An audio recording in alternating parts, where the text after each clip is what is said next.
Hi everyone, welcome to my day one of Lenomarch. It is a little bit late. Unfortunately, I had some issues with the previous videos that I recorded face to camera, and YouTube just didn't seem to want to upload them, even though I do shrink the files. I think there can be some issues using a mobile phone, which is what I'm doing. Regardless, I'm going to carry on with a smile and start all over again. So I'm just going to keep it short and sweet with day one. And the first question or instruction is lay the cards however you choose and look at them from the question of how do you think spending this month with Lenomarch is going to help you. So after doing a few rifle shuffles, I always do an overhand shuffle when I'm asking questions for myself, because without a doubt there is going to be a jumper. And I got three in succession. So the first card that jumped out was the ship. The second card was the house. And the third card to jump out was the tree. So at first glance, when I looked at them, I thought, well, obviously the ship is movement and travel. And it's interesting because I'm not completely a beginner when it comes to Lenomarch, in the sense that I've had a few packs for a little while and I did study the meanings of the cards. But I hit a bit of a stumbling block with regards to reading for clients when it comes to the combinations, only because on my journey, I discovered many different interpretations for card combinations through Lenomarch study groups, just as one example. And of course, reading text online, etc. So they all make sense to me, and that's what I found rather challenging. I thought, well, how do I know which way to go? So I think I just made it perhaps a bit over complex for myself, and so I would continue to do readings for me, but have not used them very often for clients. So when I looked at these cards, I thought, well, here it is. It's like we're sailing into foreign waters again. It's time to go. It's time to move. But what we're heading for, or the aim of this journey, is to build a solid foundation. So the ship is the venture into foreign waters, but we're heading for dry land. And perhaps that's the thing. Perhaps I was still on the water where there's nothing solid beneath my feet. And now we want to build this house of stability, security. And also I see the house, it's something comfortable and familiar. So it's time to really familiarize myself with the cards and the card meanings. And once I feel like I'm in that safe place, there's an opportunity to grow. And I really love this particular tree. It has a very sort of feminine feel to it. You can see the curves, and it looks like a lady with outstretched arms. And I really, really like that about this artwork.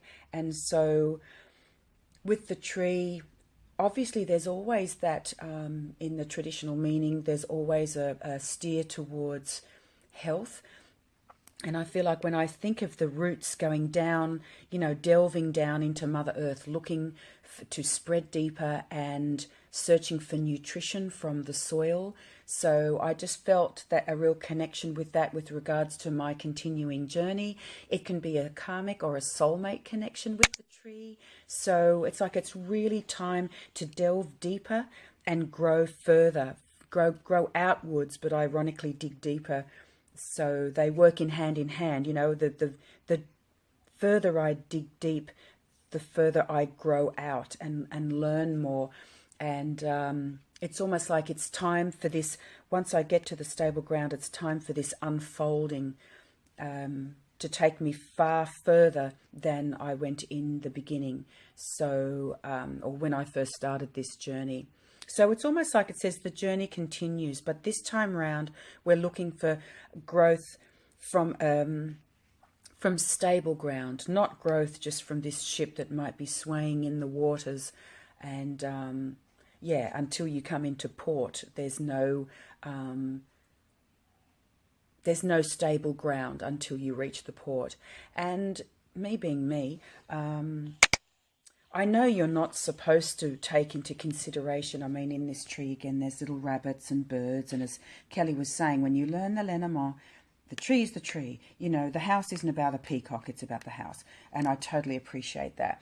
And I've never really paid much attention to this before, and that's what I found so interesting. I felt like for the first time I did allow myself to sink into the image on that tree, but I couldn't help but feel that these little guys were here just to remind me this is, you know, time for further communication and learning. And the rabbits are always on the move, and, you know, they multiply and they're moving. And so there's movement here in this particular tree.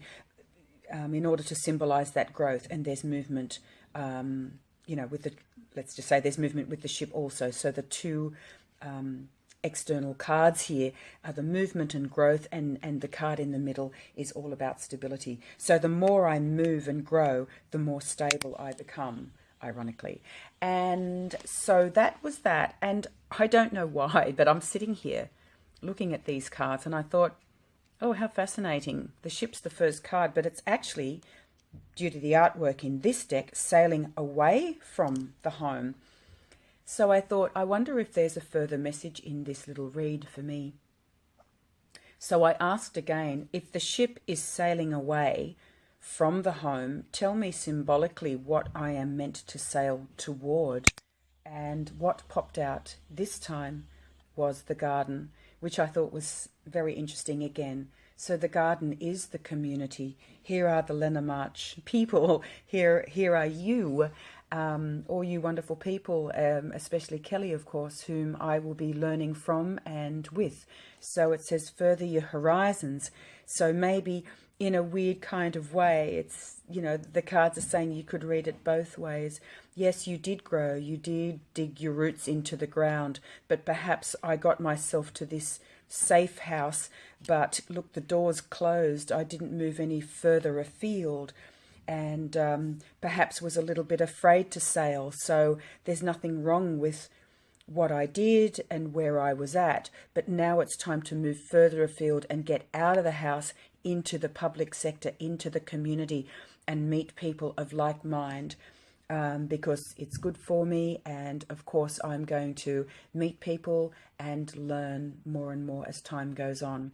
So I know that's not the traditional way to read Lenomarch, but I felt compelled to share, because that was my honest journey. And of course, these are the cards that I did draw the very first time. So I thought the first draw is the draw. I'm not going to draw more cards simply because I'm recording another video. So there you have it. That's my Lenomarch Day 1. And thank you so much for watching.